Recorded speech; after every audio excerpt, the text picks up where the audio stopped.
is extraordinary, Mr. Chairman. We're talking about a pretty massive investment of appropriations dollars into a plane that the Secretary is saying is currently planned to be transferred personally to the president. There's a lot of other pending needs that we need to fund. This would seem to be low on the list. Mr. Secretary, one final question.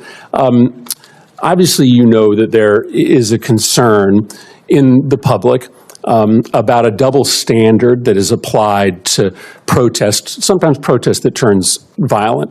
The president, when he came into office, issued pardons to the individuals that attacked the United States Capitol, including those individuals who beat savagely police officers. You have deployed the National Guard and readied Marines in a way that many people think is unnecessary given the state and the local resources.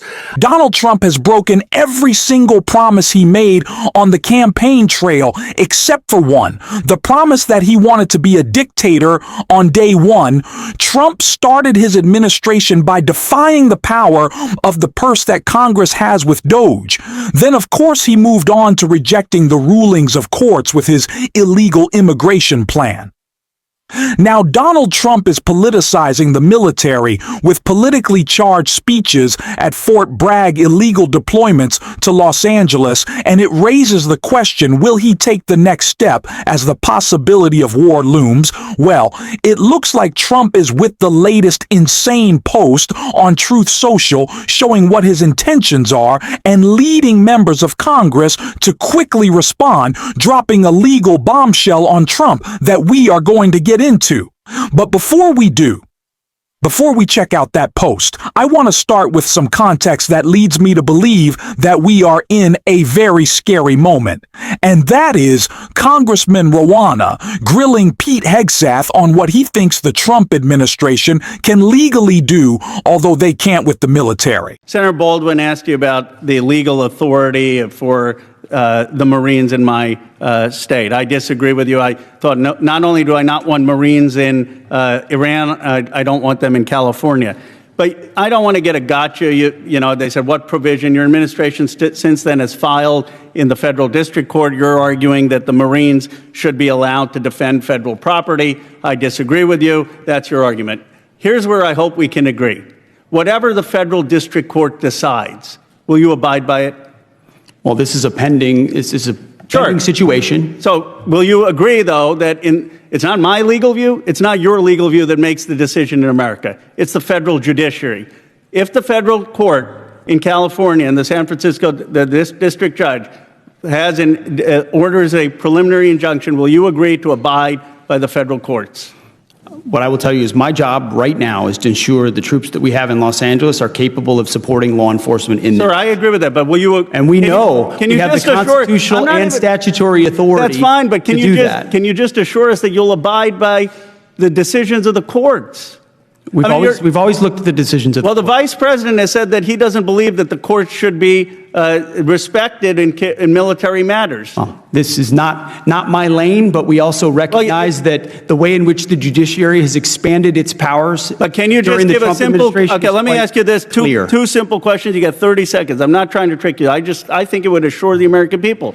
Because it shouldn't be Ro Khanna's view of the Constitution, and it shouldn't be Secretary Hegseth's. It should be the Supreme Court and the federal courts. Can you assure the American people on two things? You will respect any Supreme Court decision on this matter about whether the Marines are constitutional, and you will respect the district courts when they rule before the Supreme Court rules. What I can say is we should not have local judges determining foreign policy or national security policy for the country. So you're not willing to say you would respect those decisions? What I'm saying is local district judges shouldn't make foreign policy for the United States. So I wanted to start with that clip from just a few days ago because it outlines the place that we are in now. Donald Trump has worked tirelessly over the past 2 weeks to politicize the military as much as he possibly can. And we have learned recently from reporting that Donald Trump is actively screening our troops and military officials for allegiances not just to him, not just his agenda, but also his Truth Social post. Donald Trump said that ICE had been deployed to carry out his agenda because of a Truth Social post he made last night. He sees them as the law in his eyes, but they are not the law. They are ridiculous, idiotic, and misspelled Truth Social posts. coming from the tiny little thumbs of a wannabe dictator, but Pete Hegseth, a man who pledges all of his loyalty to Donald Trump and expects his troops to do the same, doesn't view it that way, which is what makes this Truth Social post so scary.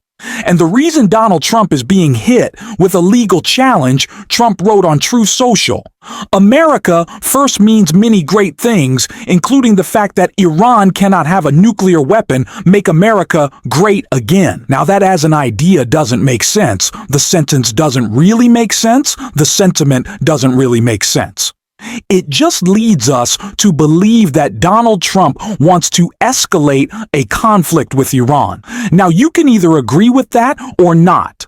But what is fact?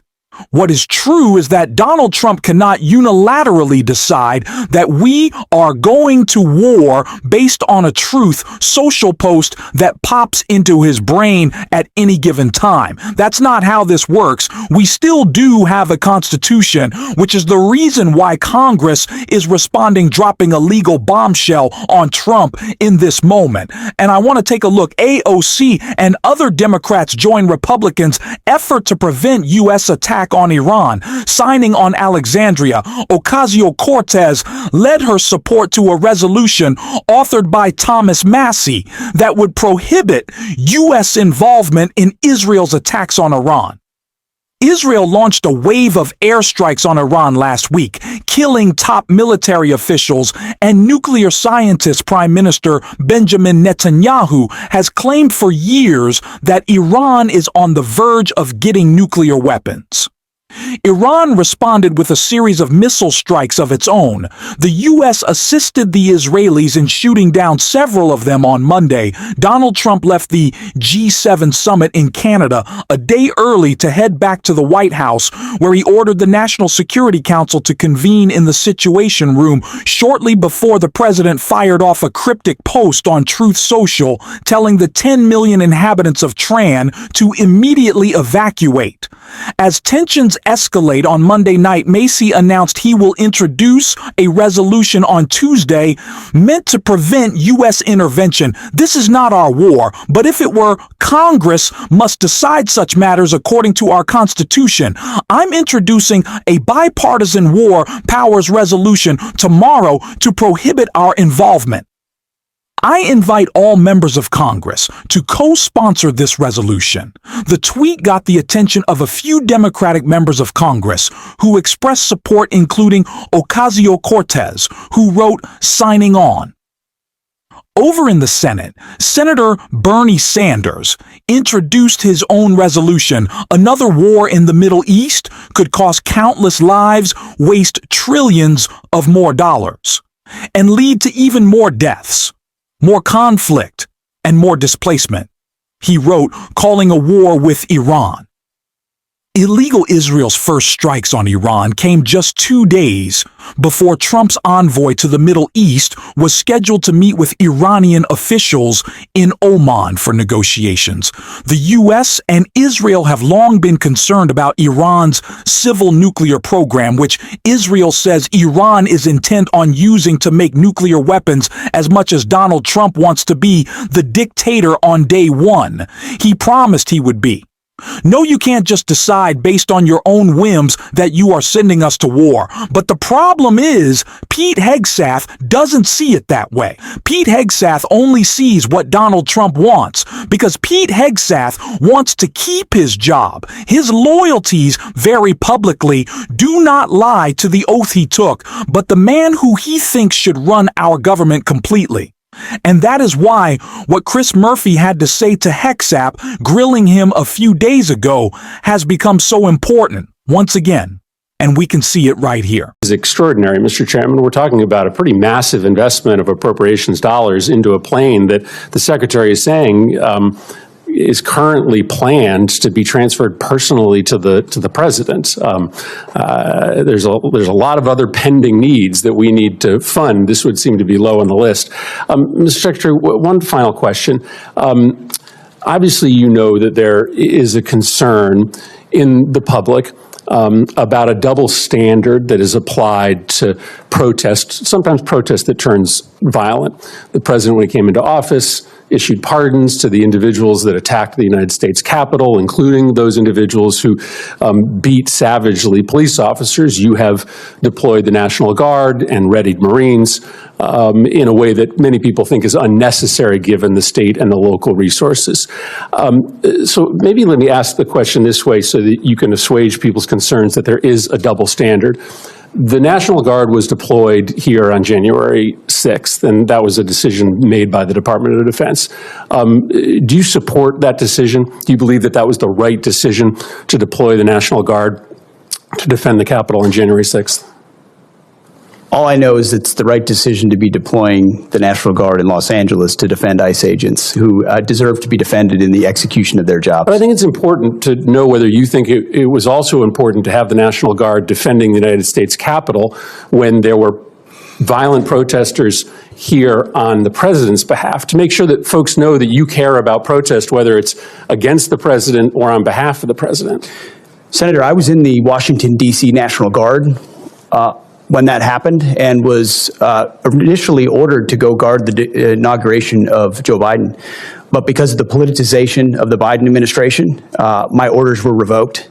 And ultimately, because of the politics that were being played inside the Defense Department by the previous administration. But do you support the decision made on January 6th to send the National Guard here to defend I the support the Capitol? decision that President Trump made and requesting the National Guard that was denied. So you do not. President Trump you do not support the requested decision. support You do not for the support National the Guard decision in to send the advance National and was Guard here denied. to defend the Capitol. I think that speaks to the worry that many Americans have that there is a double standard, that you are not willing to defend against attacks made on our democracy by supporters of the president, but you are willing to deploy the National Guard to protect against protesters who are criticizing the president.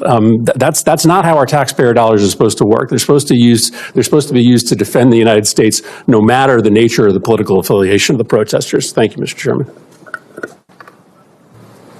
Senator Baldwin. It is very clear and incredibly unsettling where the allegiances in this cabinet lie. We saw Tulsi Gabbard fire national security officials because they were producing reports conflicting with Donald Trump's lies about El Salvador. I just feel like most of these videos lately have just been ending with me doing this. It's been that type of news cycle because we have a president who is completely incompetent and laughed at on the world stage. He was laughed at the G7. You think he left just because he wanted to get back to an intelligence briefing. He's not going to be able to understand with that little pea-sized brain. No. It's because no one likes him and he doesn't have friends, and now he's making it the world's problem. It's crazy. But we are going to keep you updated on it. I promise on this show, and if you want to keep getting those updates and you're not already subscribed, I would say to hit that subscribe button. You can leave a like on this video and drop a blue heart in the comments as well. And until next time, I'll see you soon.